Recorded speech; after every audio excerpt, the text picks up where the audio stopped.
Hey, everybody. Thank you for your support of Indie Agency News. Let's meet an indie agency. We head to two places, Denver and Chicago. Gordy is in Denver. Brian is in Chicago. And I have to say that the name of the agency is in the Indie Agency News Hall of Fame for names. Quality Meats. That means a lot. Yeah. It is the Hall of Fame. Now, I want one of you to just dig into this, like where the name came from, because I had this discussion with somebody before. And do you remember Office of Baby? Remember that? Yeah.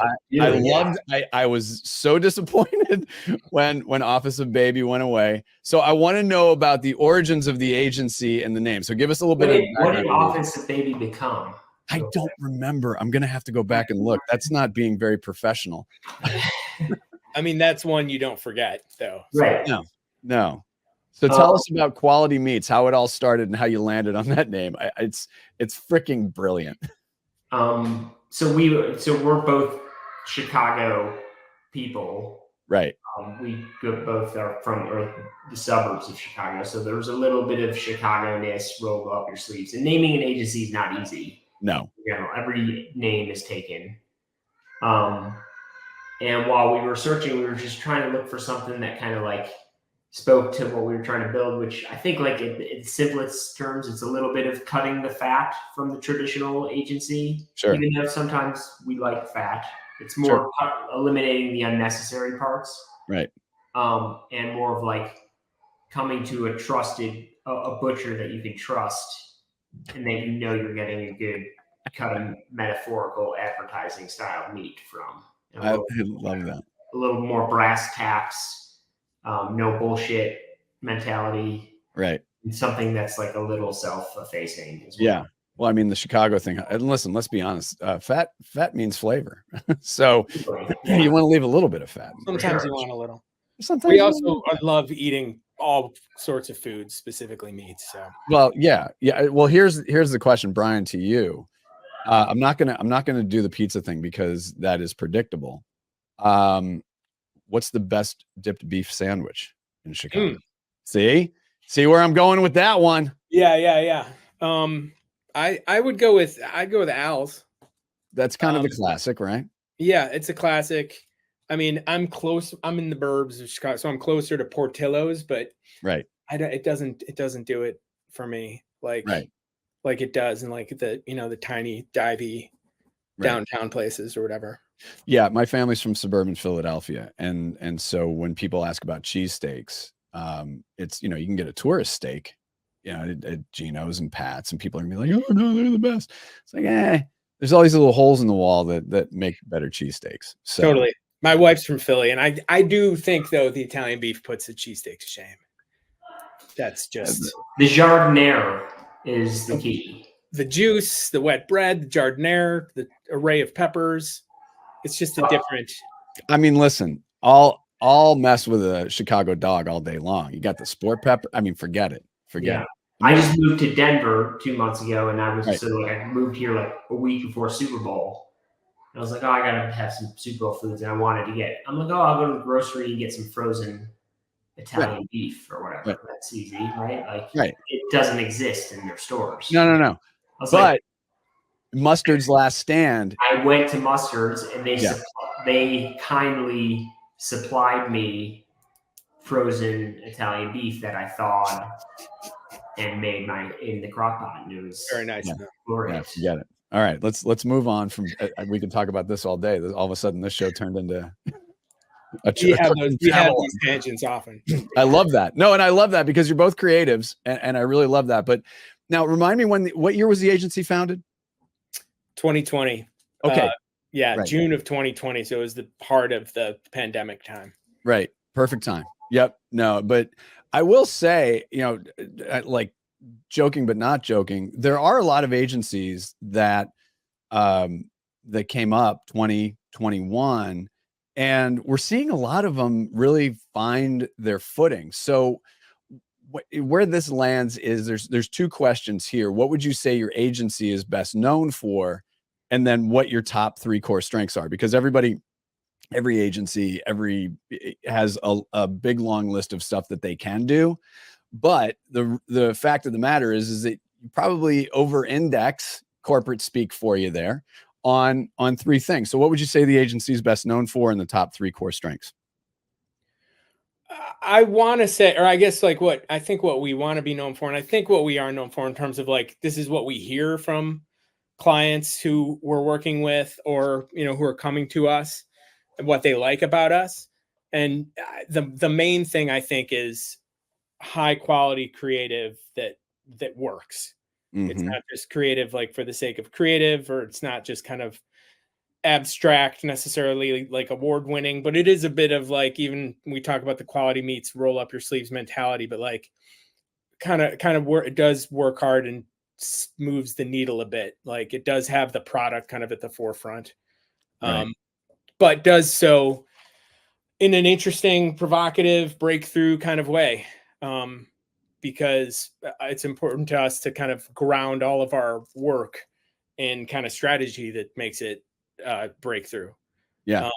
And then just kind of craft it to the highest level. So in a nutshell, I'd say like high quality work that works. Right. No, I get that. Gordy, you got somebody co-signing in the background there. Yeah, I know. I'm texting. Maybe keep it down. Try to keep the child down. She's like wiring them out. It's all good. She's 4 years old. Yeah. And then the 3 things. I mean, like I don't know if these answered, but like it is creative, strategy, creative, production. Right. Are core competencies. That's your bread and butter. Yeah. Yeah. And that's where we start. I mean, we started, it was the 2 of us and a producer friend, where the idea, again, like cutting fat, more of a top-to-top relationship, and just like hitting the ground running of creative execution and getting ready, going to make it immediately. We're impatient humans and we don't like to sit there. So we like to go make, but at our heart, I think like we're maybe strategy forward creatives in general. Like we're not the guys to be bathing in Cannes awards, like that did something so absurd that's like beautiful, whatever, but didn't necessarily move the needle. We're more of the people that again we know it needs to break through and get your attention, and you don't want to fast forward it, but also like, we get excited when it's like, oh, that makes sense, that works for the product. Yep. I mean, speaking of awards, Brian, that's either an Emmy or the Greater DuPage County Poetry Slam and Pie Bake Off award. So what is that? What is that behind you? It's horribly embarrassing. I want to like hide it. What is it? Is it really an Emmy? It isn't. It's a regional Emmy. Yeah. Oh, okay. So I guess you got the national Emmys on something. You got kind of the national Emmys, but then there's also kind of regional Emmys, and so we did a PSA for an anti-gun violence organization. Nice. Started by a bunch of suburban moms in the wake of the Highland Park July 4th shooting. Had gotten in touch with them, and they were trying to kind of, at the time, the gun bill was passed through the House through some momentum that they had kind of started after that, and wanted to continue that momentum and pass it through the Senate, and contacted us. I want to say that's great. It was like the Friday before Labor Day, and the march was in 2 weeks, and we put together basically a 2-day shoot to create this piece of content for them within, I don't know, 10 business days. That's amazing. Well, that's well earned, and it's, that's the thing we talk about is putting our talent to really good use, and that's great use. So congratulations on that. That's a solid. It's not and it's not like legislation that passed yet, so that would be the real prize. But JB will get it done. JB will get it done. If we know anything. All right, let's move on to being independent. Why is being indie important to you and the team at Quality Meats? Do you want to go ahead? No, you go. You started it. It's interesting because we've been partners for 17 years or so, and we worked at a bunch of bigger agencies, and we always kind of functioned almost as our own kind of independent little mini agency within the agency, and then found that we would kind of run up into various roadblocks within this that was just kind of baked into the nature of these agencies. So some big, some medium sized. There was a difference between the two. And all these roadblocks just kind of seem to work against, they seem very counterintuitive, and they seem to work against the point of what we were trying to do there, which is like change clients' businesses and create work that kind of moves the needle for them. And we found that to make all the best work that we ended up making through our careers, we were kind of finding workarounds and kind of avoiding them or breaking those rules. Right. And so, you know, being independent, we still kind of function the way that we do, just without the company. Oh, interesting. That's a great way into that, because I have heard that from time to time for creatives working in holdcos and bigger agencies. But yeah, that's great that you're articulating that, because that is important. Gordy, adding on that. Yeah, I mean, like, it's to his point, we're kind of independent spirits, and we like to go rogue a little bit. So like it fits to us, and I don't think we ever want to leave that or let go of that, and or even independent versus big too. Like, we want to stay small and independent, I think is key to that, because it allows us to kind of stay close to the work, and allows us to kind of like not grow into a process that becomes too calculated. Right. Or onerous. Yeah, exactly. I was just trying to use a fancy word. Let's be honest. Copywriters. Let's move on to why brands should work with you. What is the main reason a brand should work with you in Quality Meats? I mean, I would say the same thing that what our core competency is, which is the making breakthrough work that actually kind of works and moves the needle. And then the other thing is just like, I guess and we need to find the right brands and the right people to do this, but it's kind of our approach with everything, which is being like overly transparent and cutting all the smoke and mirrors and layers and unnecessary nonsense that gets in the way of getting to the good. Like, I think we boil it down to trying to strive for good stuff, or eliminating all the bad stuff that gets in the way of making good stuff. And so the clients who want to kind of cut through and eliminate the layers and all that stuff, and just get straight brass tacks to what they need to do and how they want to do it. I think we approach it in a very kind of blunt, matter-of-fact way, and are able to make work that actually kind of like makes people pay attention, but also articulates what their product means to a consumer and how it fits in their lives, versus some ethereal, lofty kind of perspective on how that product is, but just actually like how it fits in a normal human's life. Right. Brian? Yeah, we place a lot of all the things that he said, but also like we place a lot of emphasis on brand voice. And so it's really important to us to develop a voice that feels like it comes, you know, it's obviously authentic and unique to the brand and right for the brand, but it's also it's human. Like it feels like the brand is a bunch of humans talking to you. And bringing it down to earth. And that's something that I think a lot of brands want and need, because it's just more engaging. And then pulling that voice through and like all the work, regardless of, you know, regardless of touch point. Right. And then for us, kind of I guess the happy place is kind of dumbing down the message, the offering, into a way that kind of any kind of layperson can absorb it. Right. And this part of it is because like we're dumb individuals, somewhat dumb individuals who with short attention spans, who are fairly simple-minded, and so, you know, trying to think about things that will kind of resonate and penetrate the brains of the average person. Not to say it's all dumb, like it's I know what you mean though. Simplifying this thing. Simplifying, but kind of finding that happy middle ground between smart and dumb. Yeah, and I don't want to overgeneralize about a market, but I've noticed that Chicago creativity, I like that point of view. I like that there's this mix of being a native Minnesotan, the Midwest piece of it, which is, there is a vibe to it, but the Chicago piece of it, it is very direct. And you've mentioned that you're very, very direct. There's just not, listen, there's not a lot of time to waste. It's just get to the good stuff and get to the point.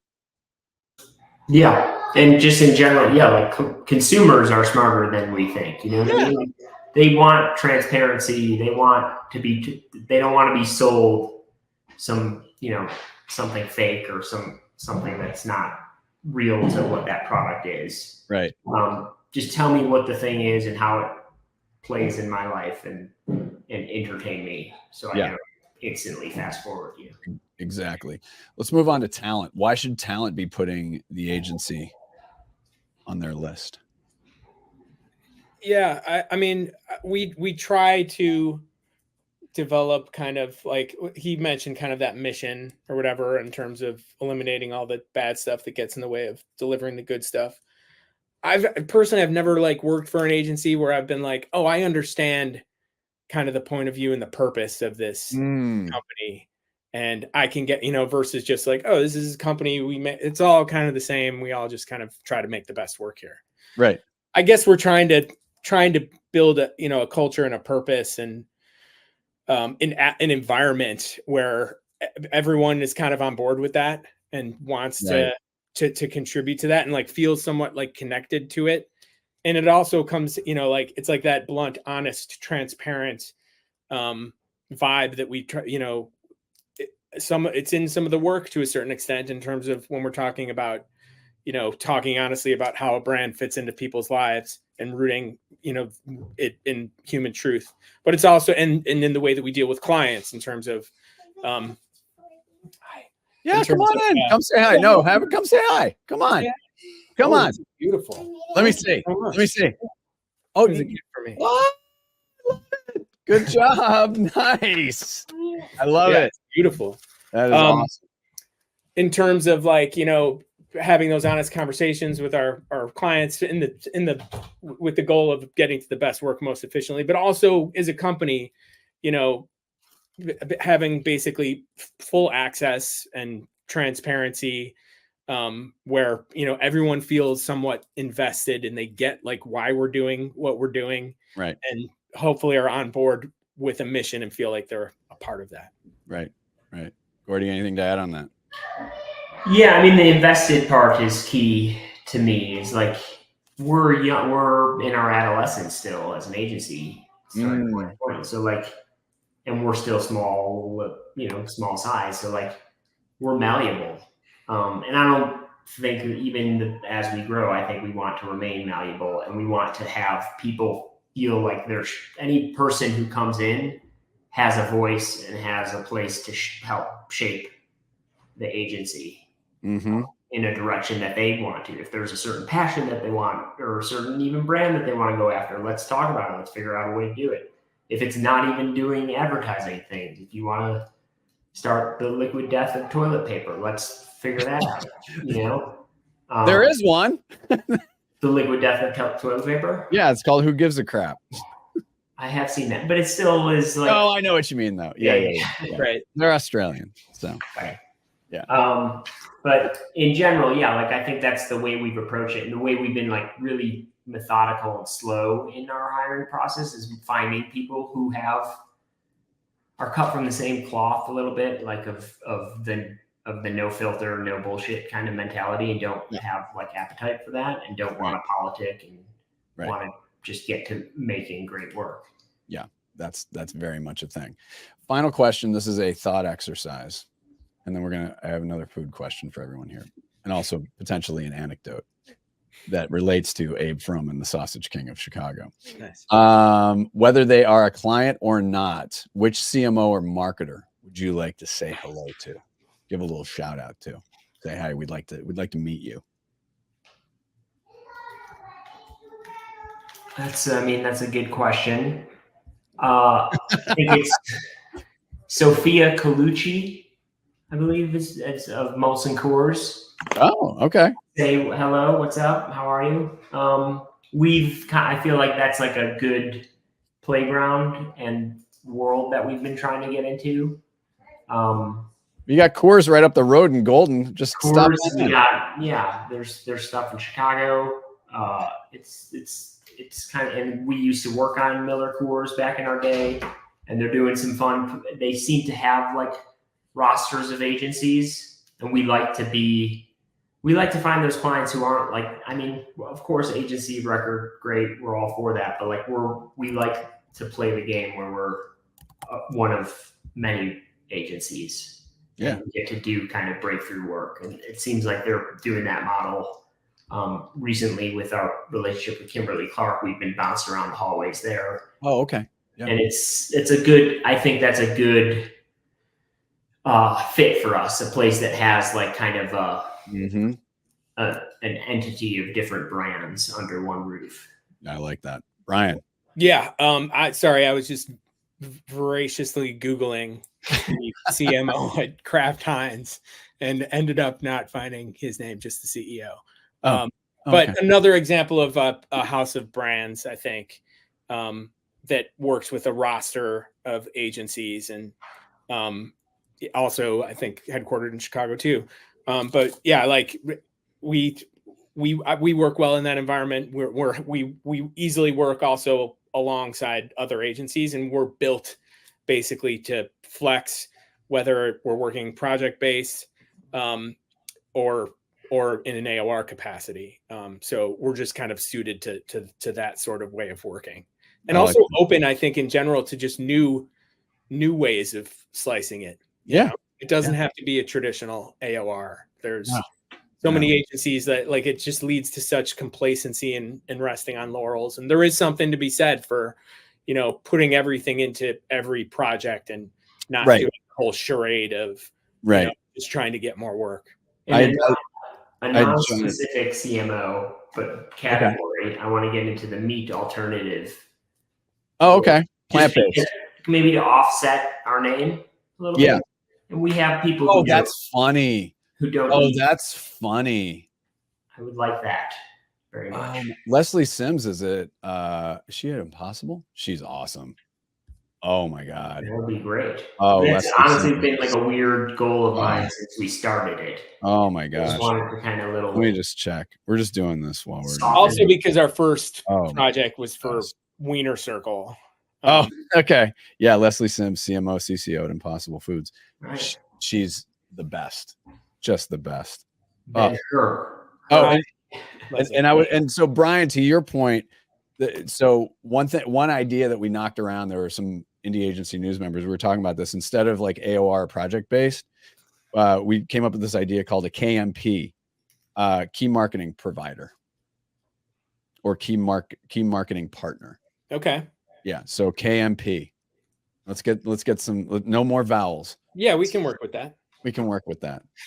All right. So here's the thing. Best sausage in Chicago. We did the beef, but yeah. Well, like Italian sausage? Yeah. Can I just do like a because I do Polish like is good too. Yeah, Polish. Wiener Circle Polish sausage. Okay. It's good, but also like at a personal self, like I'm a White Sox fan at the Sox game. Oh, God help you. Okay, go ahead. Please continue. Yeah, they're the worst ever. Not in 05, but please continue. Yeah, but at a Sox game, a char, Polish, they do hot dogs and sausages very well. They have a nice char to them. You get the grilled onions on them, and it's good. It's good stuff. I like it. Ryan? I don't really do a sausage. So, I mean, I'll do a Polish. I like that. Yeah, that's fine. And again, Wiener Circle, I think in general does, in my opinion, have the best of all of the hot dog sausages. But I would do more of like an Italian beef combo with a sausage. Oh, in Jesus. Case I would go to Al's. You got it. If Leslie Sims, if you're listening, plug your ears. In this That's a heart attack. Oh, Jesus. Yeah, So it's Gordy, I'm glad you brought up baseball. So in my radio days, I got to do a media thing for our minor league team here in Portland. It was the Portland Beavers. And so our Abe Froman in Portland is the Zenner family. They are the sausage kings of Portland. And so we warmed up and then we were playing just a little bit of a scrimmage. So I'm up to bat and there's people spread everywhere. One of which was the 9-year-old grandson of Mr. Zenner, the Sausage King of Portland. So your boy here absolutely laces one. And I'm competitive. So I'm barreling down the first baseline and I'm like, all right, I'm safe. And I look up and there's about 6 people huddled over this kid who apparently took my line drive right into the stomach. And so there is my Sausage King. And you got on base. No, I did get on base. Yeah. It's That's like just being that 30-something-year-old and be like, yeah, I don't care that he's 9 years old. I'm on base. So it cast a pall over the proceedings. But yeah. When I run into that family, sometimes I remind them of that, and it's like you. All right. Sport. It is a dangerous sport, especially if you're 9. And all these people are coming up and saying that kid shouldn't have been on the field anyway. So there you go. I take it for what it's worth. Brian and Gordy, thank you so much for joining us. Love the conversation. Yeah, Chicago soon, Denver soon. Thank you so much for being supporters of Indie Agency News and being members. We wish you continued success as you keep moving into this next chapter of everything. Thanks, gentlemen. Thank you. Thank you. Great chatting with you.